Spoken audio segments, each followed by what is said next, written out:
Good day, brothers and sisters. This is your host, Job Moraga from Maran Spiritual Ministries. Brothers and sisters, today's video, I don't intend it to be a long video, but I want to highlight one or two things that I mentioned in the previous video. So let me repeat what I have to say before I can tell you what I saw.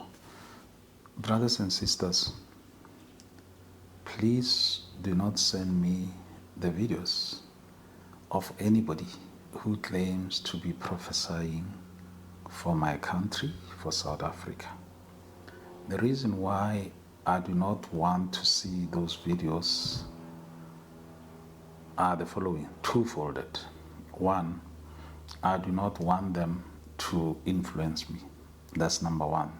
See what the person is saying and I align myself with what this person is saying. That's number one. Number two, I know for a fact that most of these prophecies are fabricated, they are false. Now imagine these brothers and sisters. Satan can create his own prophecy and that prophecy manifests. I don't want to see those prophecies because some people are just cursing. People are just cursing. People are making up stories. So I listen to what God says. If God wants to move, He said I'm His spokesperson. I'm not saying I'm His only spokesperson, but at least so far, He has shown me where He believes I should be involved, and that is leadership. I've spoken about many presidents and antichrists and all of that. But today I want to talk about what the Lord showed me about the president of South Africa. And please, brothers and sisters, do not believe any prophecy that you hear.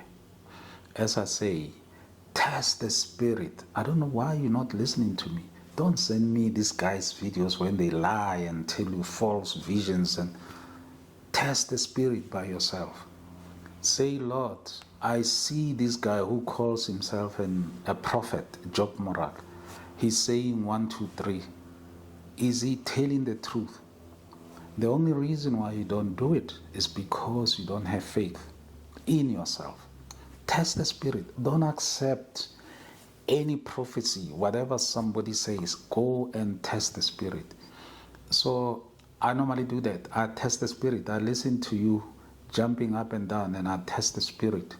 Now this is what the Lord has revealed to me, because I've seen many in the past. People will send me this prophets saying that South Africa is in danger or this and that and that. I've seen all of that. So here is what the Lord showed me.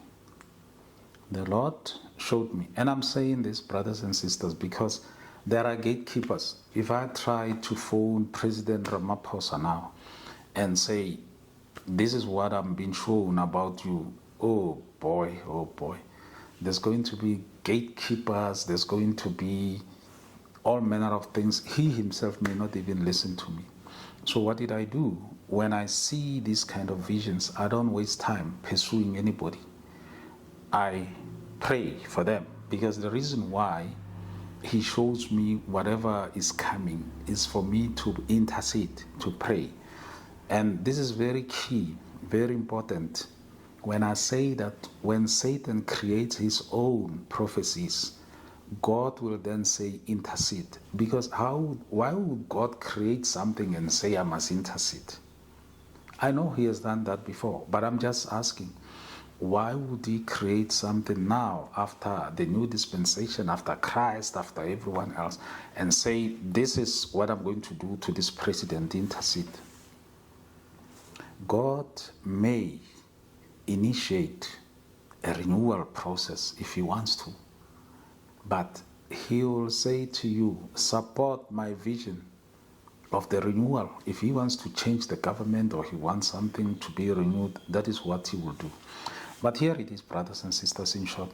I saw the president of South Africa. We were at a particular place. This is a vision now.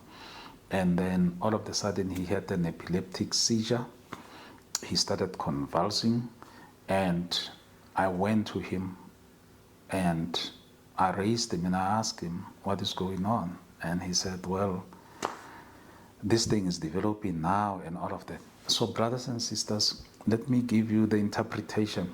There will always be two interpretations with me, not because I'm not sure. I'm giving two interpretations because number one, we see in part. Number two, it could be literal. Number three, it could be symbolic. Now let me give you both literal and symbolic. And it is important to understand where I'm coming from, because one of the gifts that I carry is the gift of healing and the gift of healings. Yeah. The gift of healings. It is one of the gifts that I carry. And one of the areas of healing that the Lord has given me grace, it's deaf and dumb spirit.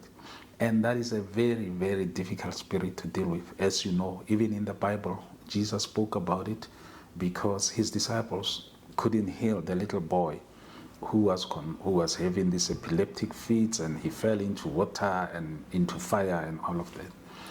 So that's number one. Hence I say it could be literal, and if it is literal and the president knows that he has that kind of a condition, call me, I'll lay hands on you and you'll be healed, because that is what I saw myself doing in the vision that the Lord showed me. This is one of those spirits that whatever you do, medication and the spirit will always rise above medication. So that's the first point. Is if it is literal, I'm sure the president would see this video, somebody close to him will see this video, and they will alert him to the message if it is literal. So that's number one. Number two, an epilepsy in a vision may also be interpreted as the collapse of leadership, especially the way he collapsed. He fell and he started convulsing. So it could mean that indeed there is a problem that is about to come out regarding his leadership. And I want to, brothers and sisters, those that who can, to go back to the video that I did, the 5-year plan that I gave about the ANC.